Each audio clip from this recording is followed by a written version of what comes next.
రాజమౌళి గారి నాయకత్వం, రాజమౌళి గారి నాయకత్వం. జగన్ జై జగన్ జై జగన్. లేడీస్ కవర్ చేయి.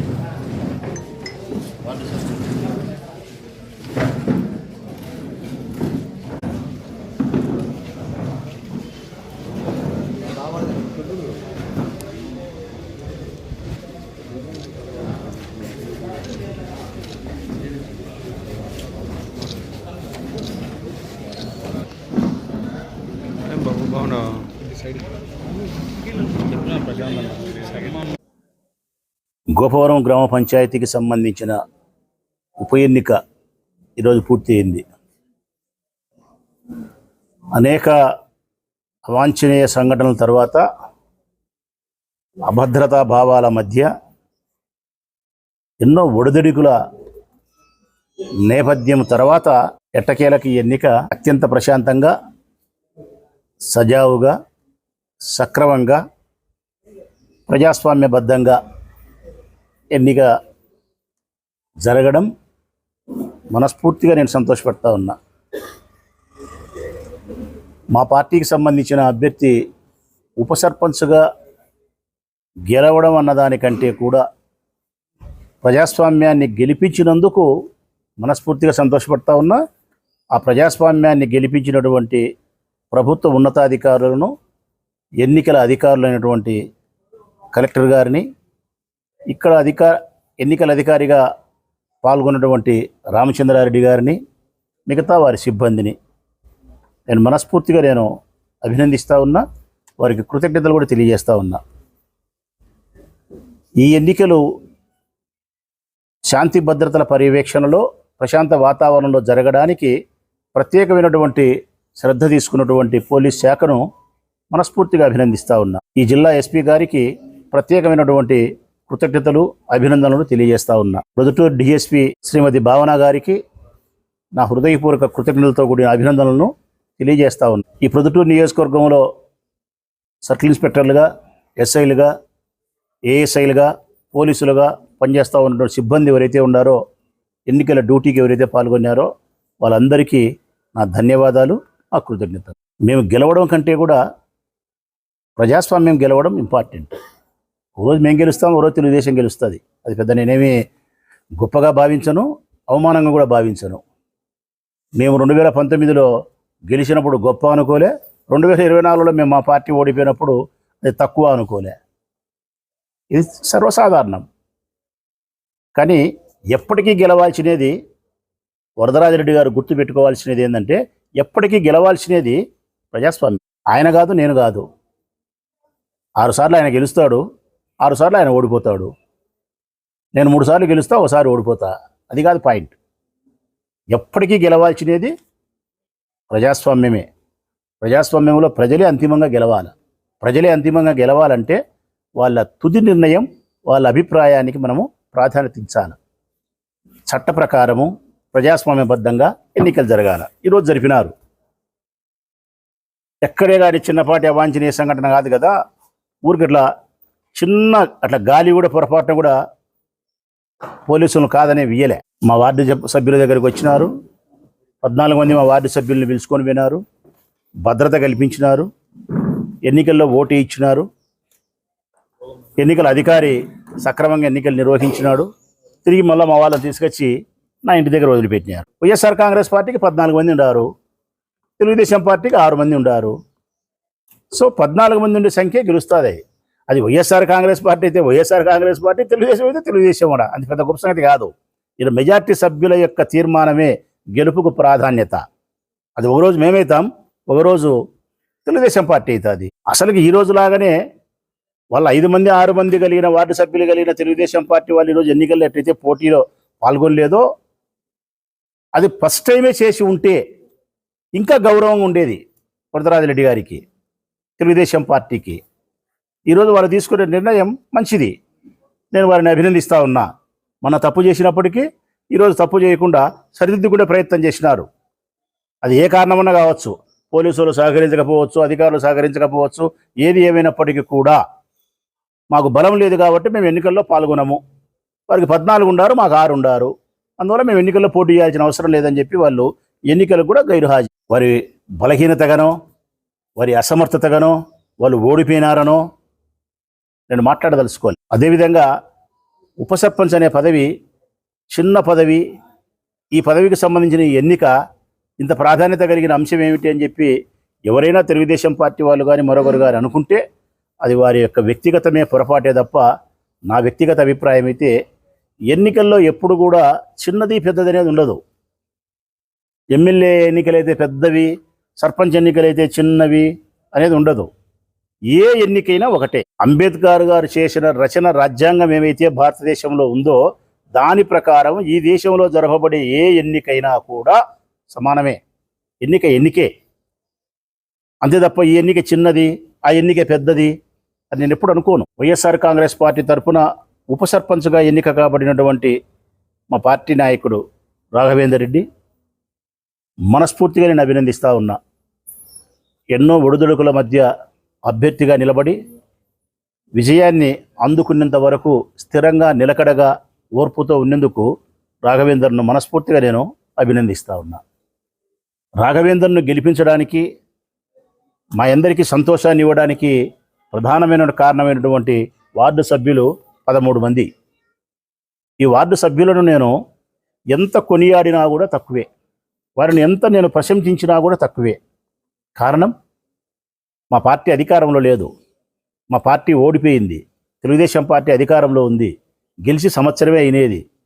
చాలా వాళ్ళు అధికారం మదంతో విరవీగుతూ ఉన్నారు. పోలీసులు, ప్రభుత్వ అధికారులు వాళ్ళకు బాసరగా నిలబడినారు. ఎన్నో రకాల ప్రలోభాలను వీళ్ళకి పెట్టినారు. 5 లక్షలు ఇస్తాం, 6 లక్షలు ఇస్తాం, మా సైడ్ రండి, మేము చెప్పిన ఉప సర్పంచ్ని ఎన్నుకుంటాం.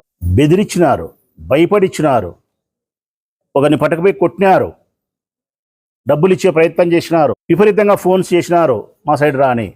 ఇన్ని ప్రలోభాలు పెట్టినప్పటికి కూడా, భయభ్రాంతులకు గురి చేసినప్పటికీ కూడా పేదరికంలో ఉండే ఈ 13 మంది వార్డు సభ్యులు మా వాళ్ళంతా పేదవాళ్ళే, కష్టం చేసుకొని బతకాల. అసలు వీళ్ళలో ఎవరు కూడా ధనికం అనే పదమే అనవసరం, అంత కష్టం చేసి బతకాల. ఆ పరిస్థితుల్లో ఉండి నీకు 5 లక్షలు ఇస్తాం, 6 లక్షలు ఇస్తామంటే కూడా వైఎస్ఆర్ కాంగ్రెస్ పార్టీ జెండాను వదలకుండా ఈ జెండాను పట్టుకొని స్థిరంగా ఉండి ఈ జెండా ప్రతిపాదించినటువంటి అభ్యర్థిని గెలిపించేదానికి వారి బాధ్యతను సక్రమంగా నిర్వర్తించిన వారి నిబద్ధతను, వారి మంచితనాన్ని, నిజాయితీని ఎంత నేను ప్రశంసించినా తక్కువే. ప్రజలారా, ఒక రకంగా చెప్పాలంటే ఈ వార్డు సభ్యులను చూసి చాలామంది మా ఎక్స్ ఎమ్మెల్యేలు, మా ఎక్స్ ఎంపీలు, రాజ్యసభ సభ్యులు తెలివి తెచ్చుకోవాలా, వీళ్ళను స్ఫూర్తిదాయకంగా తీసుకోవాలా. పార్టీ ఓడిపోయినప్పటికీ, ప్రతి అనుకూల పరిస్థితులు ఉన్నప్పటికీ, మనం పేదరికంలో ఉన్నప్పటికీ, ప్రలోభ పెట్టినా, బెదిరించినా, పోలీసులు వ్యతిరేకమైన రాళ్లతో జీపుల మీద దాడి చేసినా, మధ్యలో 50 రోజులు వాయిదా పడినా, ఈ వాయిదాలో ఎన్ని వాళ్ళను ఇబ్బందులు పెట్టే ప్రయత్నం, ప్రలోభ పెట్టే ప్రయత్నం చేసినా కూడా వారికి ఇష్టమైనటువంటి జగన్మోహన్ రెడ్డి స్థాపించిన పార్టీ జెండాను వదలకూడదనే కృతనిశ్చయంతో నిబద్ధతగా పార్టీ కోసం ఉన్నారు. చూడి, వారిని స్ఫూర్తిదాయకంగా తీసుకోవాలి. మేము తీసుకుంటా ఉన్నాం. ప్రొద్దుటూరు నియోజకవర్గంలో వైఎస్ఆర్ కాంగ్రెస్ పార్టీకి సంబంధించిన నాయకులం, కార్యకర్తలు అందరం కూడా గోపవరం గ్రామ పంచాయతీకి సంబంధించిన పంచాయతీ వార్డు సభ్యులను స్ఫూర్తిదాయకంగా తీసుకుంటున్నాం. మేము గర్వకారణంగా భావిస్తూ ఉన్నాం. జిల్లాలో కానీ, రాష్ట్రంలో మా పార్టీలో కానీ వారి వల్ల మా గౌరవం పెరిగింది. మమ్మల్ని చూసి మరొకరు స్ఫూర్తిదాయకంగా మాట్లాడుకునే పరిస్థితి ప్రొద్దుటూరు నియోజకవర్గ వైఎస్ఆర్ కాంగ్రెస్ పార్టీకి ఈ వార్డు సభ్యులు ఇచ్చినారు. అందుకే వారికి నా 2 చేతులు ఎత్తి హృదయపూర్వకంగా నమస్కరిస్తూ శతకోటి కృతజ్ఞతాభివందనాలు వారందరికీ కూడా నేను మనస్ఫూర్తిగా తెలియజేస్తా ఉన్నాను. ముఖ్యంగా ఈ గెలుపు మాకు ఎంతో ఆనందాన్ని, ఎంతో సంతోషాన్ని, ఎంతో నమ్మకాన్ని, ఒక రకంగా చెప్పాలంటే సంవత్సరం కిందట ఇదే మే నెలలో మేము ఓడిపోయినాం. మా పార్టీ ఓడిపోయింది. సంవత్సరం తర్వాత, మేము ఓడిపోయిన తర్వాత, ఒక సంవత్సరం గడిచిన తర్వాత మొట్టమొదటి ఎన్నిక మా ఊర్లో, ప్రొద్దుటూరులో మాకిది. మేము ఓడిపోయిన తర్వాత మొట్టమొదటి ఎన్నిక. ఓడిపోయి సంవత్సరం తర్వాత జరిగిన మొట్టమొదటి ఎన్నికల్లో మాకు ఒక ఆత్మస్థైర్యాన్ని ఇవ్వడానికి, మాకు కొంత ధైర్యాన్ని, నమ్మకాన్ని, సంతోషాన్ని కలిగించడానికి, ఇంకా కరెక్ట్గా చెప్పాలంటే మన భాషలో మా గాయానికి కొంత మందు రాయడానికి ఈ విజయం మాకు ఉపయోగపడింది. అట్టి విజయాన్ని మాకిచ్చి మాలో ధైర్యాన్ని నింపి సంతోషాన్ని కలిగించిన ఈ వార్డు సభ్యులకు, రాఘవేంద్రకు, మా పార్టీ క్యాడర్కు, నాయకులకు నేను మనస్ఫూర్తిగా అభినందిస్తూ ఉన్నా. వీళ్ళని చూసిన తర్వాత నాకు పూర్తి నమ్మకం ఉంది. తిరిగి మళ్ళా వైఎస్ఆర్ కాంగ్రెస్ పార్టీని ఈ ఊర్లో కానీ, జిల్లాలో కానీ, రాష్ట్రంలో కానీ మేము అధికారంలోకి తీసుకురాగలుగుతాము. ఇబ్బంది లేదు. మా పార్టీకి కావలసినటువంటి కార్యకర్తల బలం పుష్కలంగా ఉంది. మేమే తప్పు చేసినాం తప్ప వాళ్ళు తప్పు చేయలే. తిరిగి మేము అధికారంలోకి రావడానికి ఈ గెలుపు మాకు తొలి అడుగు. 2029లో మేము గెలవడానికి ఈ విజయం మాకు తొలి అడుగు. ప్రజలారా, మేము గెలవాలంటే ఇద్దరి దగ్గర నుంచి మాకు సంపూర్ణమైనటువంటి సహకారం మాకు అందాల. ఇద్దరి దగ్గర నుంచి, ఒకటి ప్రజలు, రెండు కార్యకర్తలు, నాయకులు. వైఎస్ఆర్ కాంగ్రెస్ పార్టీ కార్యకర్తలు, నాయకుల వైపు నుంచి ఒకటి ప్రజల వైపు నుంచి. ఉన్నది ఉన్నట్టుగా మాట్లాడాల్సి వస్తే ఒకరిని మేము నమ్మినాము, ఒకరు మమ్మల్ని నమ్మినారు. ఒకరికి మేము తప్పు చేసినాము, ఒకరు మాకు తప్పు చేసినారు. మేము నమ్మింది ప్రజలను, ప్రజలు మాకు తప్పు చేసినారు. చంద్రబాబు నాయుడు అబద్ధాలు విశ్వసించి అబద్ధాలోనికి ఓటేసి జగన్మోహన్ రెడ్డి గారికి అన్యాయం చేసినారు. వాళ్ళను మేము నమ్మినాం. మమ్మల్ని నమ్మింది పార్టీ క్యాడర్, పార్టీ నాయకత్వం మమ్మల్ని నమ్మింది. కానీ ఆ నాయకత్వానికి తప్పు చేసింది మేము. ప్రజలు మాకు తప్పు చేసినారు, మేము క్యాడర్కు తప్పు చేసినాం. అందుకే మేము ఓడిపోయినాం. ఇప్పుడు ప్రజలు వాస్తవ సత్యాన్ని తెలుసుకుంటున్నారు. అబద్ధాలు చెప్పిన మనిషికి, మోసాలు చేసే మనిషికి, కల్లిబిల్లి మాటలు చెప్పే మనిషికి నమ్మి మనము మోసపోయి ఓటేసినాం. పాలిచ్చి ఆవును కాదనుకొని పొడిసే దున్నపోతును తెచ్చుకున్నాం. మనము తప్పనిసరిగా మనం జగన్మోహన్ రెడ్డిని గెలిపించుకోవాల్సిన బాధ్యత ఉంది. ఈరోజు ఎవరి దగ్గర కానీ, పేదవాళ్ళ దగ్గర ఒక్క రూపాయి డబ్బు లేదు అంటే కారణం, ఆర్థికపరమైన ఇబ్బందులు ఎదుర్కొంటున్నామంటే కారణం జగన్ అనే వ్యక్తి అధికారంలో లేకపోవడమేనని చెప్పేది జనం నానుడి మాట. ఇది నా మాట కాదు. ఇది వాళ్ళ చేసిన పొరపాటును వాళ్ళు గుర్తించగలిగినారు. ఎప్పుడెప్పుడు ఎన్నికలు వస్తే తిరిగి మళ్ళీ జగన్మోహన్ రెడ్డి అధికారాన్ని తీసుకొచ్చేదానికి వారు చేసిన పొరపాటును, తప్పును సరిదిద్దుకునే ప్రయత్న దిశగా వాళ్ళ ఆలోచనలు ఉన్నాయి. రెండవది, మా తప్పును మేము తెలుసుకున్నాం. మా క్యాడర్ పట్ల మేము ప్రవర్తించాల్సిన తీరు ఇది కాదు. మా నాయకత్వానికి, మా వాళ్ళకు, కార్యకర్తలకు, నాయకులకు మేము ఇవ్వాల్సిన ప్రాధాన్యత, వాళ్ళ ప్రయోజనాలను పరిరక్షించే విషయంలో మా నాయకత్వం, పార్టీ నాయకత్వం చేసిన పొరపాటు ఫలానా అని చెప్పి మేము కూడా గ్రహించగలిగినాం. మా తప్పును మేము సరిదిద్దుకున్నాం. పార్టీ నాయకత్వానికి, కార్యకర్తకు పెద్దపీట వీసేదానికి వైఎస్ఆర్ కాంగ్రెస్ పార్టీ అధినాయకం సంసిద్ధంగా ఉంది. అందుకే ఇక జరగబోయే ఏ ఎన్నికలు జరిగినా అటు ప్రజల నుంచి మాకు సహకారం ఉంటుంది, పార్టీ క్యాడర్ నుంచి పూర్తి సపోర్ట్ ఉంటుంది. ఇక మా విజయం నల్లేరు మీద నడకే. ఎప్పుడు ఎన్నికలు ఏది జరిగినా, 26లో మున్సిపల్ ఎన్నికలు జరిగినా, పంచాయతీ ఎన్నికలు జరిగినా, మండల ప్రజాపరిషత్ ఎన్నికలు జరిగినా, ఏ ఎన్నికలు జరిగినా రాబోయే దినాల్లో వైఎస్ఆర్ కాంగ్రెస్ పార్టీ పూర్తి స్థాయిలో విజయాన్ని సాధిస్తుంది. 2029లో జరగబోయే ఎన్నికల్లో కూడా వైఎస్ఆర్ కాంగ్రెస్ పార్టీ ఈరోజు ఏ విధంగా అయితే మేము 151 సీట్ల అవతలకు 164 సీట్లు వచ్చినాయో అదే పద్ధతుల్లోనే 164, 165 సీట్లతో వైఎస్ఆర్ కాంగ్రెస్ పార్టీ గెలవబోతుంది. ఇది సత్యం. ఇందులో ఎక్కడేగా నాకైతే అనుమానమే లేదు.